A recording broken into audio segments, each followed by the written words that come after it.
এই মুহূর্তের সর্বশেষ আপডেট নিউজ নিয়ে আপনাদের সামনে হাজির হলাম। এখন শুনবেন সংবাদ শিরোনাম।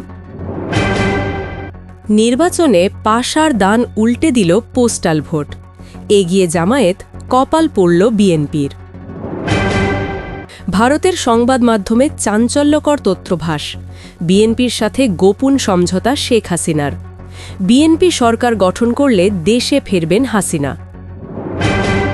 হাসিনার সকল রায় বাতিলের ঘোষণা বিএনপির। এবার নীরবতা ভাঙলেন জনপ্রিয় স্কলার মিজানুর রহমান আজহারি, জানালেন কাকে ভোট দিতে হবে। শেষ মুহূর্তে পরিস্থিতি পাল্টাচ্ছে, হঠাৎ সেনা প্রধানের জরুরি সংবাদ সম্মেলন। নির্বাচন নিয়ে ইউনূস সরকারের ভয়ঙ্কর ষড়যন্ত্র ফাঁস। আরও জানব, বিএনপিকে চাঁদাবাজের দল বলে আখ্যায়িত করলেন রুমিন ফারহানা, তারেক রহমানের কঠোর হুঁশিয়ারি। আপনারা দেখছেন লাইভ নিউজ বাংলা। এতক্ষণ দেখছিলেন সংবাদ শিরোনাম, এখন দেখুন বিস্তারিত। একটি সাধারণ খাম, একটি ডাকঘর আর হাজার হাজার মাইল দূরে থাকা একজন মানুষ, এই তিনটেই কি বদলে দিতে পারে একটি দেশের নির্বাচনের ফল? আপনার কি তাই মনে হয়, নাকি আপনি ভাবছেন বিশাল মিছিল, গর্জে ওঠা স্লোগান, মাইকিং আর ব্যানার ছাড়া ভোটের লড়াই অসম্ভব? যদি তাই ভেবে থাকেন তবে আপনি ভুল ভাবছেন, পুরোপুরি ভুল। আপনি হয়তো জানেনই না এবারের নির্বাচনে আপনার এলাকার এমপি কে হবেন সেই সিদ্ধান্ত হয়তো ইতিমধ্যেই হয়ে গেছে হাজার মাইল দূরের কোনো প্রবাসে, অথবা কোনো অন্ধকার জেলখানার নীরব একটি কুঠুরিতে। যাদের হাতে নেই মাইক, নেই ব্যানার, নেই কোনো নির্বাচনী ইশতেহার, তারাই নীরবে নাড়িয়ে দিচ্ছে পুরো বাংলাদেশের রাজনীতির কলকাঠি। কোনো হইচই নেই, সব কিছু একেবারে চুপচাপ। কিন্তু এই নীরবতাই আসলে ঝড়ের পূর্বাভাস। বাংলাদেশের নির্বাচনী ইতিহাসে এবার ঘটতে যাচ্ছে এমন এক ঘটনা যা আগে কখনো দেখা যায়নি। ডাকবাক্সে ফেলা কাগজের ওই ছোট্ট টুকরোটি হয়ে উঠতে পারে ক্ষমতা বদলের সবচেয়ে বড় অস্ত্র। হ্যাঁ, কথা বলছি পোস্টাল ব্যালট নিয়ে। ভাবছেন এতে নতুন কি? আগেও তো ছিল, কিন্তু গুরুত্ব ছিল না। এবার পোস্টাল ব্যালট কোনো সাইড নোট নয়, এটাই মূল গল্পের নায়ক। কিভাবে? চলুন রহস্যটা খুলে দেখা যাক। বাংলাদেশের নির্বাচন আইনে পোস্টাল ভোট নতুন কিছু নয়। আইনেও ছিল, বিধিমালাতেও ছিল, কিন্তু বাস্তবে এর অস্তিত্ব ছিল প্রায় অদৃশ্য। কয়েকজন সরকারি কর্মচারী, ভোটের ডিউটিতে থাকা কর্মকর্তা আর কিছু কারাবন্দী, এই ছিল পুরো চিত্র। রাজনীতিবিদদের কাছেও বিষয়টি ছিল গুরুত্বহীন। তাদের ধারণা ছিল এই কয়েকটা ভোটে আর কীই বা হবে। কিন্তু 2026 সালের ত্রয়োদশ জাতীয় সংসদ নির্বাচন সেই হিসাব পুরোপুরি বদলে দিয়েছে। অন্তর্বর্তীকালীন সরকারের অধীনে নির্বাচন কমিশন এবার পোস্টাল ভোট ব্যবস্থাকে এমনভাবে সাজিয়েছে যে বড় বড় রাজনৈতিক বিশ্লেষকেরাও চিন্তায় পড়েছেন। কাগজে কলমের হিসাব বাদ দিয়ে বাস্তবতায় আসা যাক। প্রযুক্তিকে কাজে লাগিয়ে পোস্টাল ভোট বিডি অ্যাপের মাধ্যমে শুরু হয়েছে এক বিশাল কর্মযজ্ঞ। দেশে এবং বিদেশে মিলিয়ে প্রায় 15 লাখ ভোটার এই পদ্ধতিতে ভোট দেবার জন্য নিবন্ধন করেছেন। সংখ্যাটা শুনে আপনার মনে হতে পারে 15 লাখ, মোট ভোটারের তো মাত্র 1%। কিন্তু রাজনীতির দাবার খেলায় এই 1%ই যে কিংমেকার, সেটা বুঝতে হলে অতীতে তাকাতে হবে।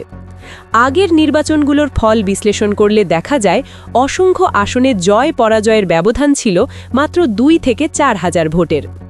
2008 সালের নির্বাচনে 30টিরও বেশি আসনে ফল নির্ধারিত হয়েছিল 10,000-এর কম ভোটের ব্যবধানে।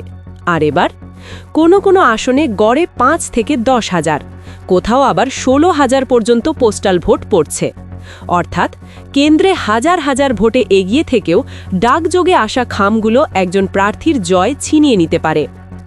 এই প্রথম এত বড় পরিসরে প্রবাসী বাংলাদেশিরা ডাকযোগে ভোট দিচ্ছেন। নির্বাচন কমিশনের তথ্য অনুযায়ী প্রায় 7,60,000 প্রবাসী ভোটার পোস্টাল ভোটের জন্য নিবন্ধন করেছেন। এর মধ্যে 7,86,000-এর বেশি ব্যালট পেপার বিদেশে পাঠানো হয়েছে। 5,18,000 ভোটার ইতিমধ্যেই ব্যালট পেয়েছেন, আর 4,58,000 প্রবাসী ভোটার ভোট প্রদান সম্পন্ন করেছেন। ভাবুন দৃশ্যটা, সৌদি আরব বা মালয়েশিয়ার কোনো শ্রমিক ক্যাম্পে, ইউরোপ বা আমেরিকার ব্যস্ত শহরে একজন বাংলাদেশি নির্ভয় নিজের পছন্দের মার্কায় সিল দিচ্ছেন। কোনো ক্যাডার নেই, কোনো ভয় নেই, সম্পূর্ণ স্বাধীন সিদ্ধান্ত। এখন শুরু হয়েছে সেই ব্যালটগুলোর উল্টো যাত্রা, বিদেশ থেকে বাংলাদেশে ফেরা। ইতিমধ্যে 1,44,000-এর বেশি ব্যালট দেশে পৌঁছেছে। এগুলো এখন আর শুধু কাগজ নয়, প্রতিটি একটি করে বারুদ গণনার অপেক্ষায় সারবদ্ধভাবে দাঁড়িয়ে আছে।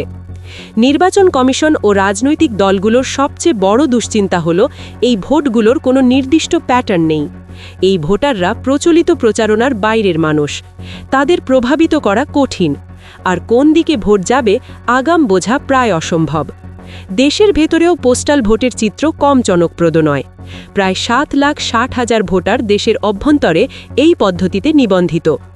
এর মধ্যে রয়েছেন সরকারি কর্মচারী, পুলিশ, আনসার, বিজিপি, আইন শৃঙ্খলা বাহিনী, হাজার হাজার কারাবন্দী, এমনকি রাষ্ট্রের সর্বোচ্চ ব্যক্তি মহামান্য রাষ্ট্রপতিও। এই পর্যন্ত 5 লাখের বেশি ব্যালট পাঠানো হয়েছে। নির্বাচন কমিশনের হিসাব অনুযায়ী 18টি আসনে পোস্টাল ভোটারের সংখ্যা 10,000-এর বেশি। ফেনীর 3টি আসনেই এই সংখ্যা ছড়িয়ে গেছে 16,000।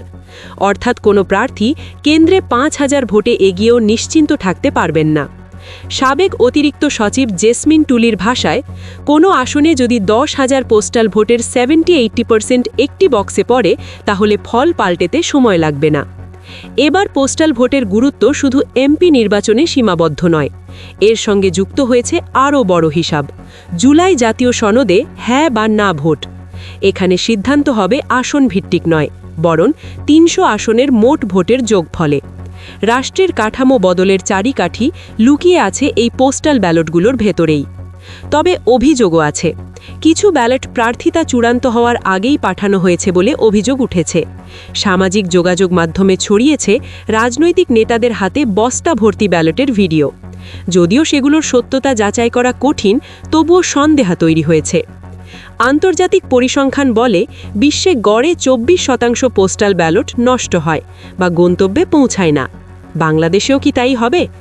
নিয়ম অনুযায়ী ভোটের দিন বিকেল 5:30টার মধ্যে ব্যালট পৌঁছাতে হবে রিটার্নিং অফিসারের কাছে।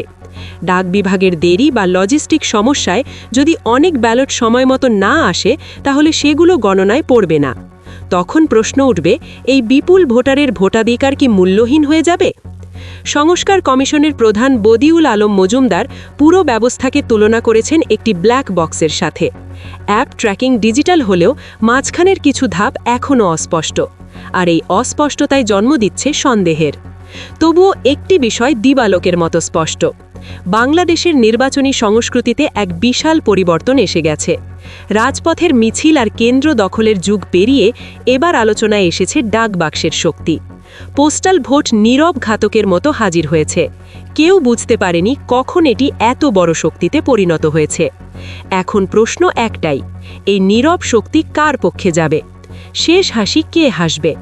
হাজার মাইল দূর থেকে আসা খামগুলো কি কোনো দলের ভাগ্য খুলে দেবে, নাকি সব হিসাব উলটপালট করে রচনা করবেন নতুন ইতিহাস? উত্তর মিলবে ভোটের দিন বিকেলেই। তবে এটুকু নিশ্চিত, এবার আর শুধু কেন্দ্র পাহারা দিলেই চলবে না, নজর রাখতে হবে ডাক পিয়নের ব্যাগের দিকেও। কারণ এবারের নির্বাচনে বজ্রপাত আকাশ থেকে নয়, হবে ডাকঘর থেকে। সবার আগে সর্বশেষ আপডেট নিউজ দেখতে সাবস্ক্রাইব করে আমাদের চ্যানেলের সাথেই থাকুন। আমাদের নিউজ ভালো লাগলে লাইক, কমেন্টস ও শেয়ার করুন। ধন্যবাদ সকলকে।